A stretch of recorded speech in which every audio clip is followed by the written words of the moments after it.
Hi, my name is Andy Day, and I'm the founder and CEO of Capital A. Welcome to M&A Q&A.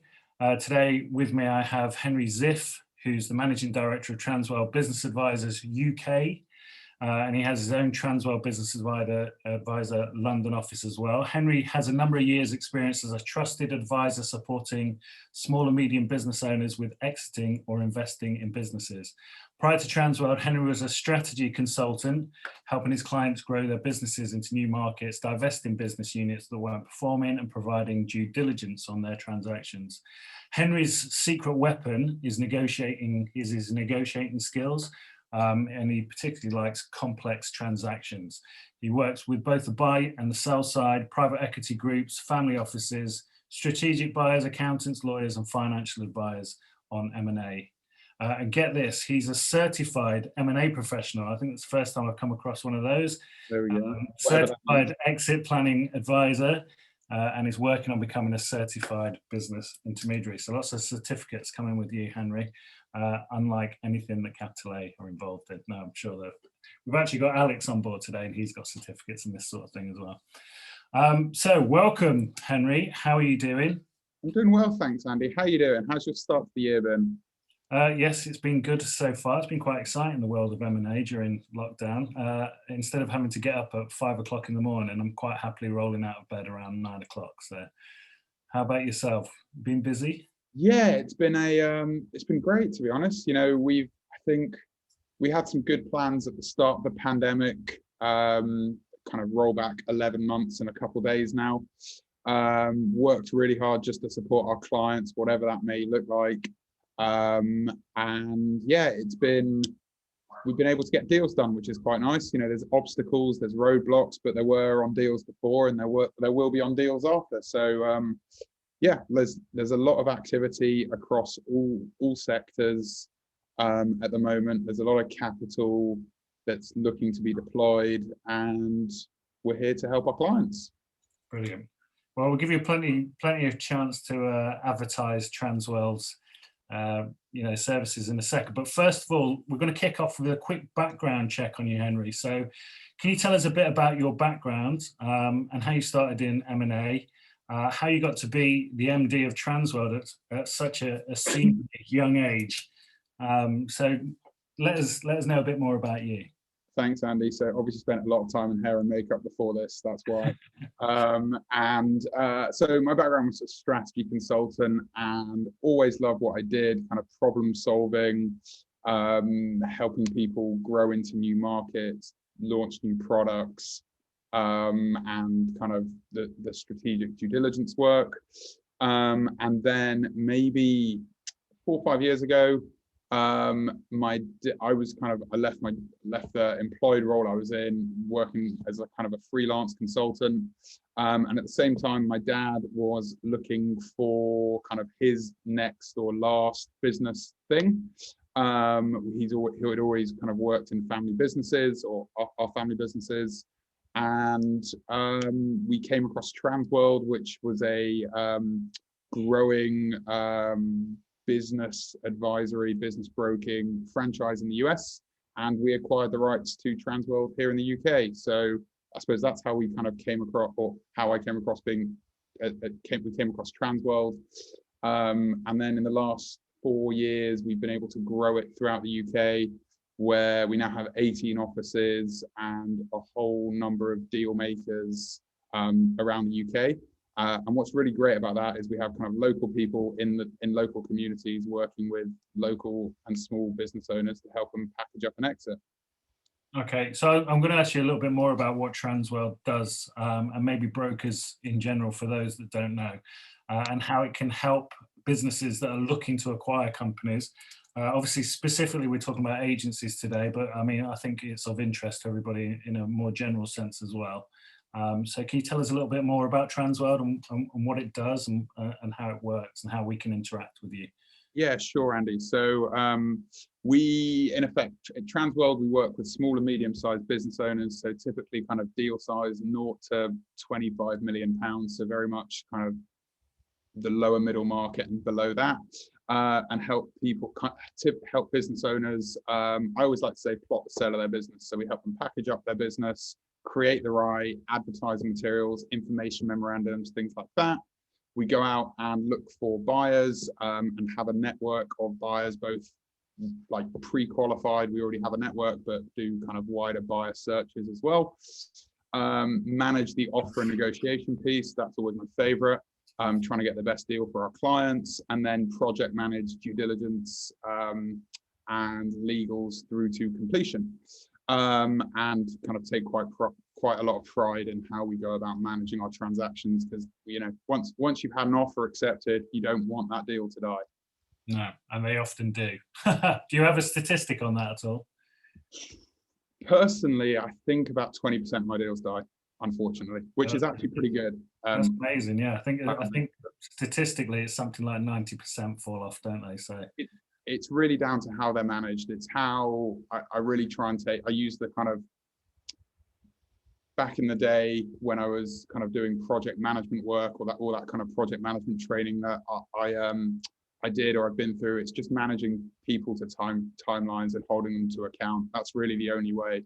There's some tricks you can do, weekly meetings with like buyers and sellers, trying to get all the advisors out the room and just having the two or three people that are actually making commercial decisions in the room. Typically, that's how you can kind of solve most problems. So it sounds like people like me get in the way of stuff like. I'm sure I get in the way of plenty of my own deals as well, Andy. Don't worry. But yeah, I think that's typically the way it should go, isn't it? If you could get everybody in a room to just kind of box it out, you would get deals done within a few hours rather than taking months and months and months like they generally do.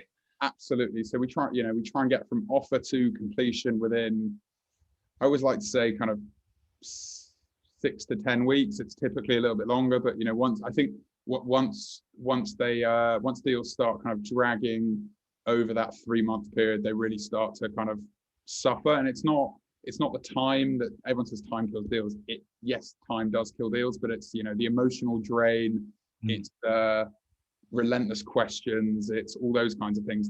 It's that kind of emotional fatigue, I think, that's really the killer of most deals. Yeah, I think as well, part of that is some sort of buyers or sellers actually get involved in negotiating a deal and making an offer and accepting an offer, and actually they've got no intention to close it either. They sometimes are just in it for the fun of finding out how the deals go. Have you got any advice on how to spot somebody who's just a time-wasting tire kicker?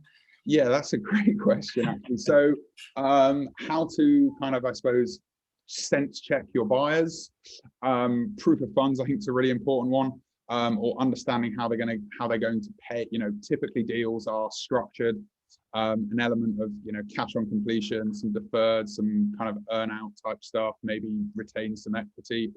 There's all those deal structures, but really understanding how someone's going to pay for that kind of initial completion part of a business, before getting into 8-12 weeks of due diligence. And if they are going out to funding, what are their relationships with? You can do credit checks and all that stuff.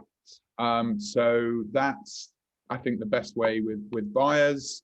But there's always an element of risk, I think, especially at the moment, where it is slightly more challenging to get lending on deals, especially in the service space. And then on the sell side, how to stop time wasters. Typically, I don't think if the deal terms stay the same, sellers do really complete. If deal terms change for whatever reason, sometimes fair, sometimes not, that's obviously kind of what upsets sellers. Right. So I was just going to ask you, well, we'll get into some of that deal structure bit in a bit, but I think a lot of business owners, agency owners and business owners in general, they don't start out thinking how they can sort of build a business by acquiring lots of other companies into the same group or however it's structured. But so everybody's kind of learning how to do this as they go. There's you sort of don't come fully formed as a company that's acquiring other businesses.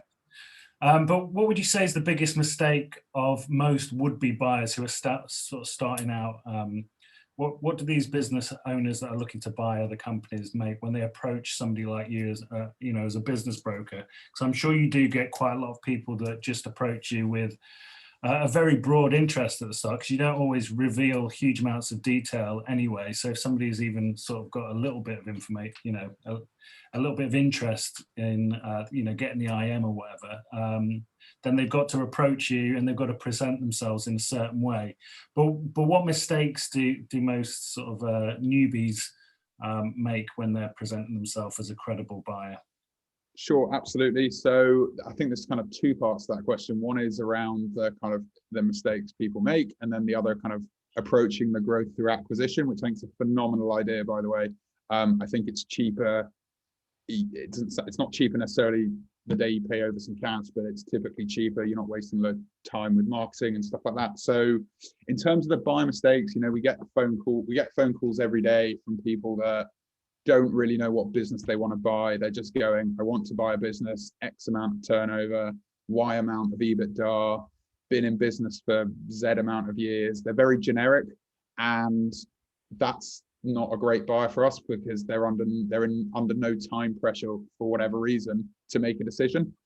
So they'll want to look at 20, 30, 40 businesses, whatever the number is, and are a bit of a kind of tire kicker, I suppose. So the more specific you can be, I think the better someone like myself would perceive a buyer. Obviously, cash is king, so people that have funds in place, that's very beneficial. And I think, you know, if someone is looking for a specific type of business, kind of having a level of sector expertise, or they're bringing in sector expertise with them, like an advisory board, that kind of thing. So I think those are probably kind of some of the things that buyers make mistakes.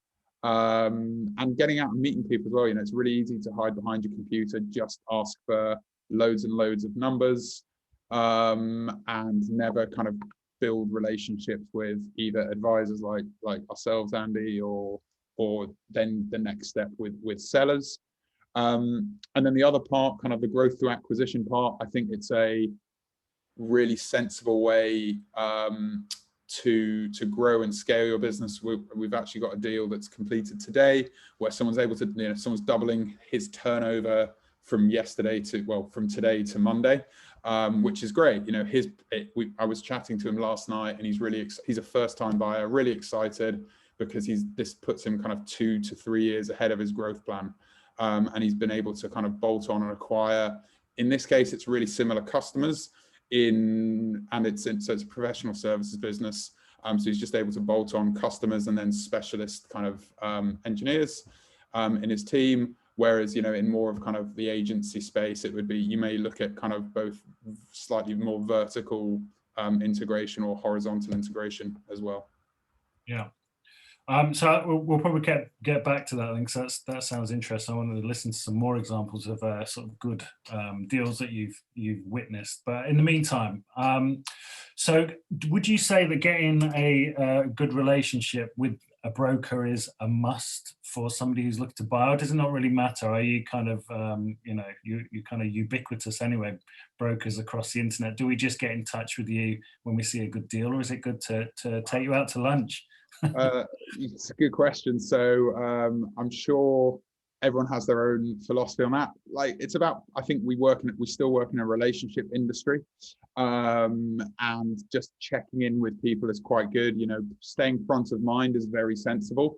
It doesn't necessarily need to be a weekly phone call, but every now and again, there are buyers that ring us every week and go, do you have a deal for me? Maybe. We have lots of businesses for sale. It depends what they're looking for. So yeah, I think there's that balance between building a really credible and strong relationship where I'm going to go to, actually, I've got a really good example of this just this week. So we're working with a search fund at the moment, and they're looking at buying a electrical engineering type business. And we've been able to, you know, because he's built a relationship with me, or I built a relationship with the search fund buyer, I'm kind of able to champion him a little bit more to our client.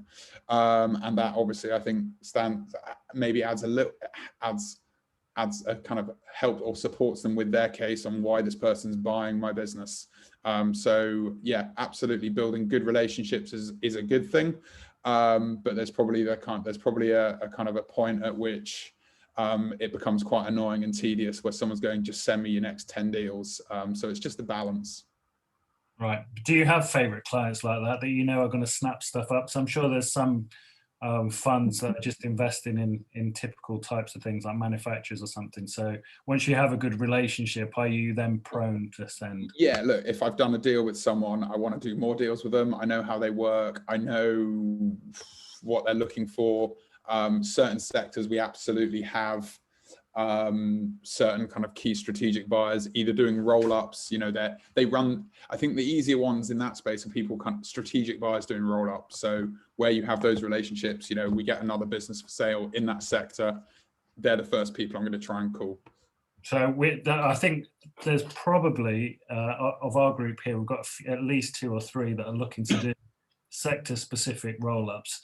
So I mean, do you have agencies on the books, or how can they grease no, not grease your palms, grease the wheels to get best way? So I always say the best thing to do, so we try and put most of our businesses for sale on our website. That's not the marketing we actually do buy side, but we just try, you know, it's a point of reference. Some stuff never even makes it. The best thing is pick up the phone and give me a call and let's have a chat. Let's get to know you, what you're looking for, you know, size of deal, sector, location, management team, all those kind of sensible questions that we get asked by every single buyer. If we can understand that, we're able to kind of point people in the right direction, whether it's me or someone in my team or one of our officers from around the UK. Okay, so sorry, can you just give us that list again? Because just a little bit slower. So what are the main things that you want to find out? Is obviously the sector, is agencies. Yeah. So obviously agencies, but in there, that's quite a wide berth, I would suggest. So sector, location, what are other things? Time frame to buy, the amount of equity someone's putting into a deal. Not just we have funds available, that doesn't really cut it. The team that's with them, is something, and there's nothing wrong with buying a job, but is someone looking to kind of replace the MD, or are they looking for a bigger business that has a team in place? Those kinds of things. Okay. And time frame as well, that's always an important one. And so I would say probably it's probably about 50-50 here. Some will have sort of funds ready to go from investors, but what if they were putting a debt deal together? If you're asking for proof of funds and stuff like that up front, would that exclude them from getting a lookie? No, absolutely not. You know, yeah, of course not. So there are leverage deals. There's always leverage on a deal and some element of finance. We don't expect, you know, people to come along with the kind of the bank manager behind them and all the funds, but understanding where they're at in their process, or what assets they're going to borrow against, or are they trying to borrow purely against the business? You know, understanding how they're really going to finance the deal. I think that the earlier we understand that, we typically work sell side, but we support our buyers because we want to help them get their deals done. So we have access to lenders or finance brokers or whoever, credit lines if people need those. Okay, that's interesting. Access, support to point people in the right direction with good people, good other people. I think one of the points we probably not touched upon is a buyer. What does their team look like? So do they have a team in place? Do they have a decent, a transactional lawyer? And again, we work with lawyers every day and work with other professional advisors. It's part of what we do, and we like that. But you don't necessarily want to work with a lawyer that doesn't do lots of transactions. Okay, so it sounds like if somebody did come who was a bit sort of green to the M&A world, you would actually help them with some of those things like accessing finance, etc., etc. But I suppose that would depend on the quality of that person and what they're bringing to the table, or you know what. Yeah, absolutely. You know, we want to get deals done. That's how I suppose, you know, we're not a charity. We're here to make money as well. So by getting deals done, it helps us as well. It benefits us as well. So yeah, we try and do everything we can in order to kind of get our transactions complete. Okay, brilliant. That's really useful to know. I'm sure people are going to be knocking your door down after this. So can you give us some examples of some transactions that you've worked on at Transworld? If you have any of agencies, you don't have to give us too much information on the actual companies, but are there any deals that stick out, or if there's no agencies, just like an interesting deal that you've been working on? Yeah, there's been a couple. We've done a couple of agencies. I think we have one of our regional office, or one of our partner offices closes one, I think, next week as well. So agencies have, I suppose we've probably found more kind of telemarketing than digital agencies, those kind of things, kind of outbound lead gen things. But we've had digital marketing businesses for sale as well. But at Transworld, we kind of work across all sectors, shapes and sizes in that SME space. We kind of have a view, which is we're experts at getting transactions done rather than necessarily experts in a sector. And I think two of my favorites recently were, we had a deal beginning of lockdown, or beginning of coronavirus last year. It was about this time last year, someone walked into the office and we were talking about something else completely different. And he goes, oh, by the way, I own this business and I'm thinking of closing it down. And it was a nice little business, had a bit of recurring revenue. And I was like, well, hang on a sec, let's see if we can sell it, not just to earn a commission, but actually to save some people's jobs. So by June time, I think, so 3 months later, we'd got a deal done with one of our strategic buyers for this business. We actually got it straight into like an offer within like 10 days or something, because we had a strategic buyer that we had worked with before. So that power of having worked with someone before, we knew what this person would like. I was pretty certain they would like this business, just adding extra customers.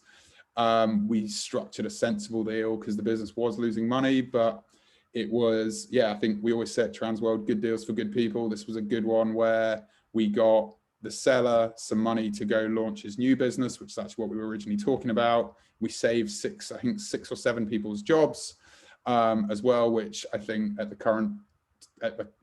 moment is really, really important. And yeah, the buyer was able to just bolt on some kind of extra customers and extra capability. So that was a really nice one. And then we had another one late last year where we've been working with this guy for maybe 2.5 years. And we'd had it in due, this one actually had died for a multitude of reasons. I think we'd had 2 previous buyers in due diligence and the deals died. So he's getting a bit frustrated, probably questioning our capability and how much we vet buyers and things like that. Anyway, managed to get the deal done. He retired on the Friday and became a professional grandfather on the Monday. So that was a really nice deal as well. Brilliant, brilliant. Okay, so talking about deals then, how would you advise, the people we have here today on structuring their deals and their offers so that they're acceptable to sellers, and I suppose so that they get the broker on side too? Typical deal in agency world would be something like 50% upfront and a 3-year earnout. But how would that play out with you guys? What would you look for in a good deal? Yeah, so I think what we look for in offers is as much detail as possible. There's, depending on the size of the deal, you might just go straight to offer. You might have like an indicative offer, like refine it a little bit, and then like an actual LOI, letter of intent. So it depends on the size of the deal and the process the advisor or the person's running. I think the more information, the more meat on the bones you can put up front.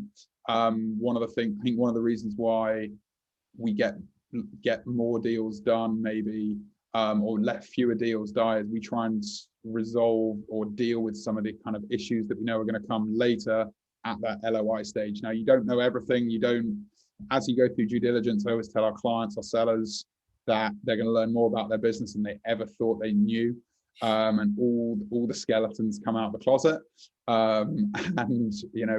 We closed the deal this morning where an hour before completion, they realized they've been paying, I think, HMRC something they shouldn't have been paying for years. So, you learn more about your business than you ever think you ever wanted to know. So yeah, I think kind of that's probably the main thing. In terms of structure, it's just, we would typically have an understanding of what someone wants, and not, I think for us, I often find where a buyer approaches a seller directly and goes, here's the offer, doesn't work as well as working through the intermediary. People become funny around money, and actually using the intermediary that's working on the transaction to kind of present the offer in the right way, and help the buyer, typically help the seller, typically people who've never sold a business before. So it's the first time they're doing it. They're emotional, it's their baby, they've grown it for 5, 10, 30 years, whatever the time frame is. So I think I'd kind of use those kinds of things. Right. So putting the offer through the broker is a good tip. So once you've got access to the seller directly, is to include the broker back in. Yeah, absolutely, Andy. So I think, we're not there to hinder. I'm not there to hinder a deal. I'm there to help get it done. And therefore, buyers that think I get in the way are slightly mistaken, I think. We're there to maybe they think that because the broker is obviously, the interest of the broker is to sort of get the biggest deal possible. So their percentage obviously is fixed. So they're looking for as big a deal as possible. Is that the reason, do you think, that people feel like brokers get in the way because they're trying to inflate the price artificially and they won't accept lower offers? It's maybe one reason. It's maybe a really valid reason.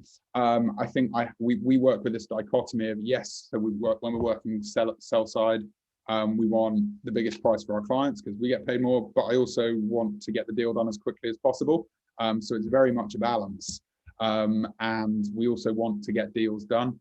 And therefore, pricing is typically realistic. There are industry set multiples. We have access to third-party data sources. We have access to our own internal Transworld data set of comparables, where globally, I think we did the best, over 1,000 deals last year. So we have some amazing comparables of what deals actually sell for.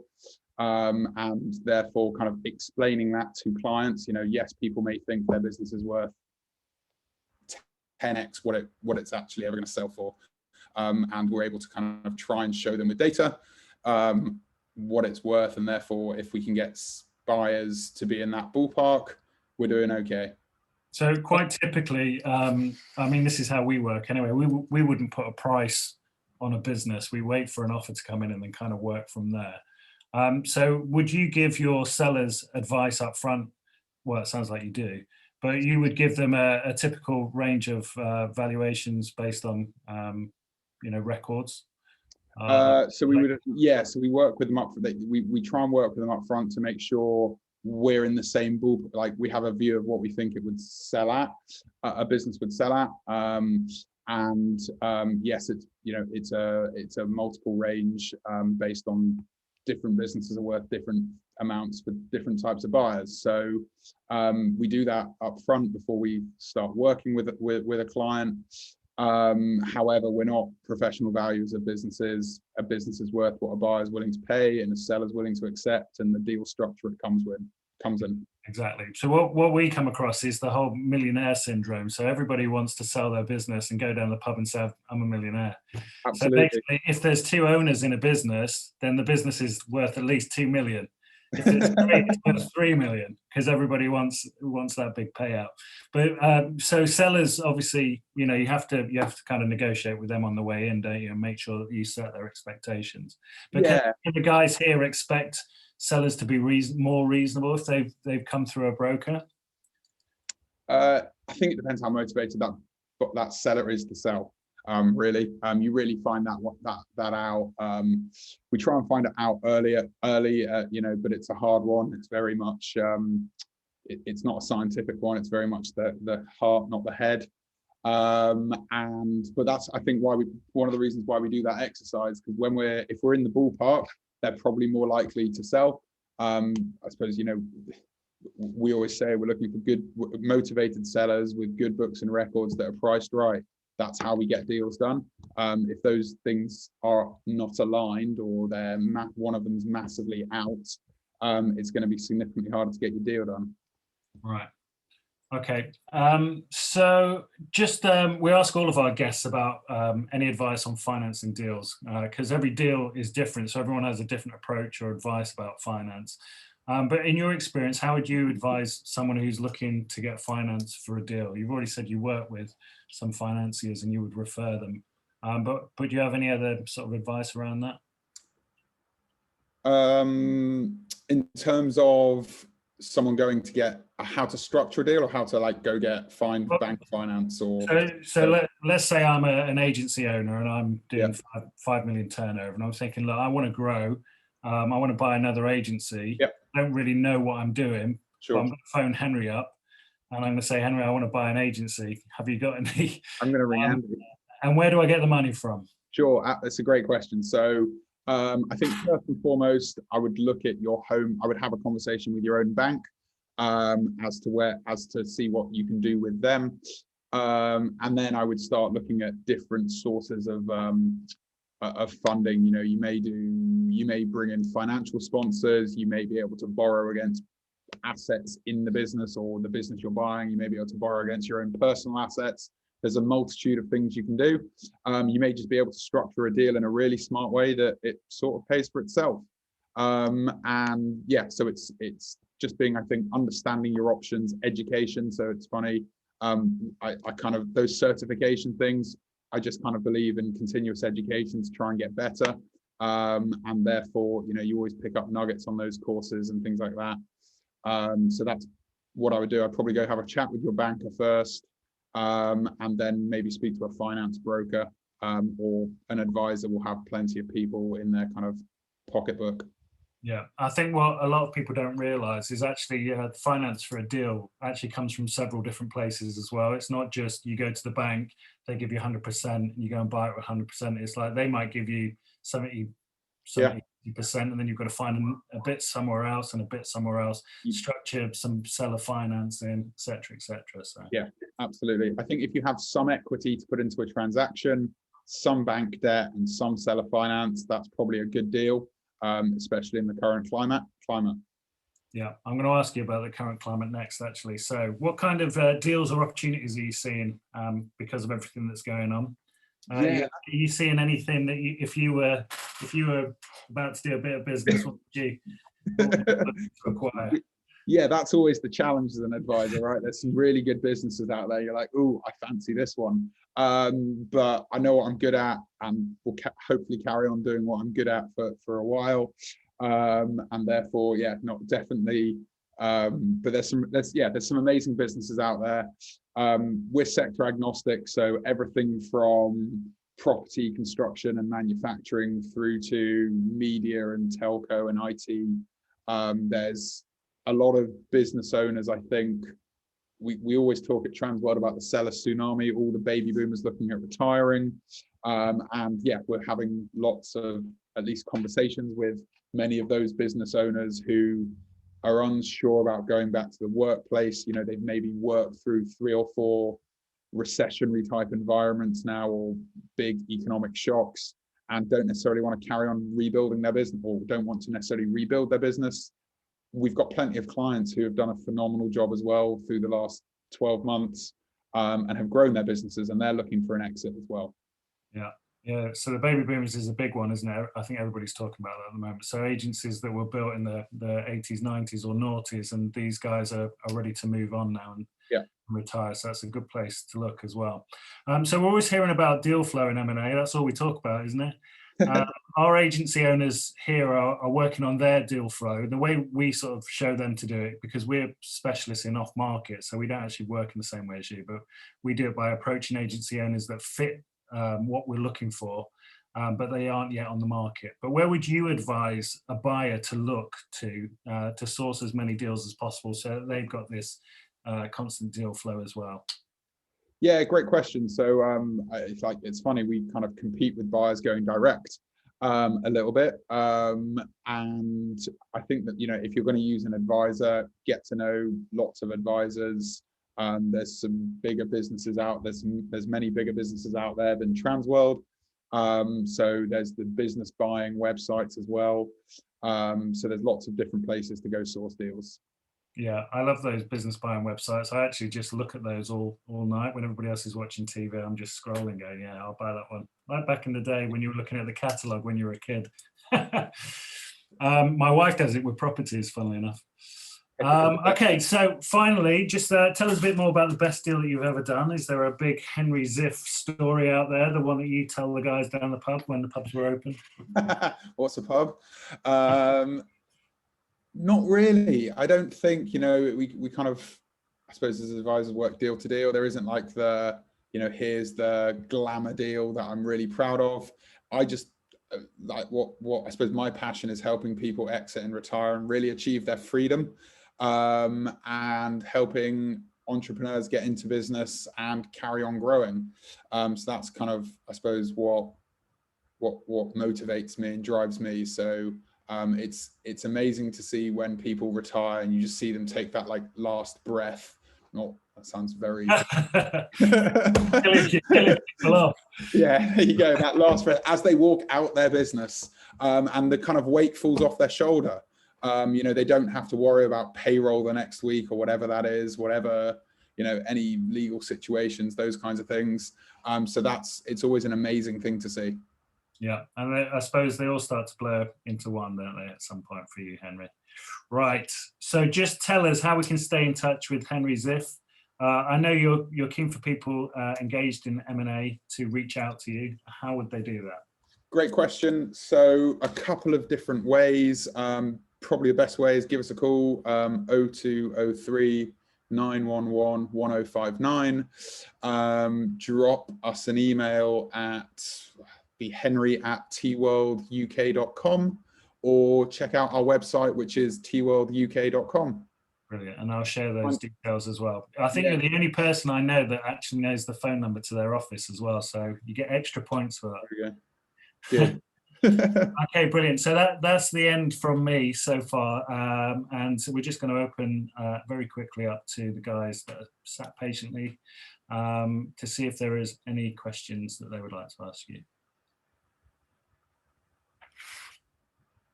So, who's got their mics switched on? Will? Yes, Henry, just some idea as to how you structure your fee element in it. Obviously, I understand you're doing a big job of bringing someone to the table. I guess do you have a buyer and a seller fee, or is that negotiable? I mean, I have come across brokers before and I had some idea whether there's a sort of standard across the industry. There's no standard per se. Transworld, I think we're a bit slightly unique. So most of the time we work sell side, and we don't charge any fees unless we sell people's businesses. So we're completely aligned. We are completely aligned to our clients to, I suppose, maximize their value, and do it as quickly as possible. And yeah, we don't typically work buy side that often. So that's how we work. So your business, you don't tend to sort of charge them a sort of a £20,000 fee up front and to retain to do the marketing and everything. If you take them on, that's it. So we're kind of, I suppose, when we're doing our seller interviews initially, or kind of working with prospective clients, we're kind of making a decision. Do we want to spend a couple of hundred hours at risk to see if we can sell this business? So really, we're trying to take on what we think are kind of quality businesses that are sellable, because otherwise we don't earn any income. So yeah, that we don't charge upfront retainer fees, and then on the buy side, we wouldn't charge fees both sides of a transaction. Okay, and on the, I guess this probably would you negotiate on this, but do you lock the seller in for a fixed period? Do you? Yeah, so we work for a fixed period with our clients. And to be negotiated on a case-by-case basis? Yeah. Cool. That was good. Yeah, thank you. Thanks so much for the chat. So you work exclusively, I presume, over a period of time, because that's quite interesting. So what we see is quite a lot of businesses have tried brokers before, and they've had to pay an upfront fee to get the IM done and all of that sort of stuff. So that's good to know that you don't do any of that. Yeah, we think it's everyone's allowed their own business model, so we just focus on our model. Okay, brilliant. And so any agency owners here that are looking to sell, so I mean, obviously we only work pretty much with agencies 100%. but you guys work across loads of different sectors. So if an agency owner, some guy here wants to sell and they approach you, how would you sort of work on getting their business sold? Do you go out and sort of peddle it around, or do you put it up on the website? How does that work? Good question. Firstly, I'll say, have you spoken to Andy Day? He's an expert. And then 15% to you. There you go. And then if they've not spoken to you, make them go speak to you. And if they come back to us, I'll be questioning what. No, we do everything we can to generate as much of as many buyer inquiries as possible. So we've got and it depends on the size and type of business. So a combination of our own internal database of pre-qualified buyers, people that have looked at certain sectors already. We can go out to the wider Transworld, the wider Transworld network as well. So we have like the bigger deals, the kind of more lower middle market M&A deals. We've got 255 offices in 17 countries now, circa. So the lower middle market deals, certainly we can kind of try and attract buyer interest from a global buyer interest, and lots from the US, which is quite nice. Strategic acquirers, so we try and make the buyer pool as big as possible, as you only really need one. Exactly. Okay, brilliant. Thank you for those answers. Any more questions before we wrap up? Did I get that right, Henry? That because you're a franchise and part of the network, that we could place, if we place something with you for different countries, you would refer it into the network and it might bring something through. Is that right? Is that on the buy side or the sell side, Will? On the buy side. On the buy side, yeah. So if you're looking for stuff in the US or Australia or South Africa or France, wherever we've got offices, and we have a central CRM system, so I can scan through what's there and see if we can find you the right deal in the right location. Great, thank you. So that's really handy to use, actually. So if we've got somebody looking to buy an agency, they can come to you and you can go global on their search with them if they're looking for different. Yeah, absolutely. I'm currently working on a couple of deals with people in the US. Or buyers looking to buy in the US, like all sorts of weird things, whether working with someone that's looking to buy into a supply chain in the US. And I think we found him actually a really small little e-commerce business. Got someone looking at buying a logistics business. He runs a logistics business in the UK and didn't necessarily Brexit-proof his business as much as he should have done. So looking at buying something in mainland Europe and France. To help him out. So yeah, all shapes and sizes of kind of businesses. We're able to kind of scan through I think the last count was maybe like 6,000 or 7,000 businesses for sale. Wow. Okay, brilliant. All right, that sounds great. So I think we've got complementary services, because we would actually go out and do that search on behalf and contact agencies directly. But yeah, it'd be handy to go through your database as well, I should imagine. So any more questions? Will, you got another one brewing? You're good. Okay. All right. So I think that's the end then. Thank you very much, Henry, for your time today. I think everybody's probably learned something new, including me and my team of guys that are sat here listening in as well. But it's always good to hear from other experts. So thank you very much for that.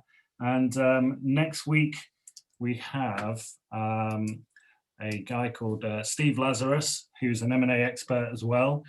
He works around entertainment and the music industry and those types of things more specifically. So he's going to be a very interesting guy for everybody to listen to. He also raises finance for businesses as well. So hopefully you'll tune in next week at the same time, and we'll see everybody there again. But thank you for your time, guys. I'm sure you all appreciate Henry's time and the answers that he's given us today. So I'll share his details in our group as well, so you can find him. LinkedIn, I should imagine you are on as well, Henry, I think. LinkedIn, a bit of Facebook, but I was going to say a bit of social media, but yeah, try and avoid it. But yeah, we're on LinkedIn. Okay, so I'm sure everybody will request your details on LinkedIn in a bit. But thank you very much, everybody. Have a good weekend. I'll see you soon. Thanks, Henry. Bye. Thanks, Andy. See you, Robert. Thank you. See you later.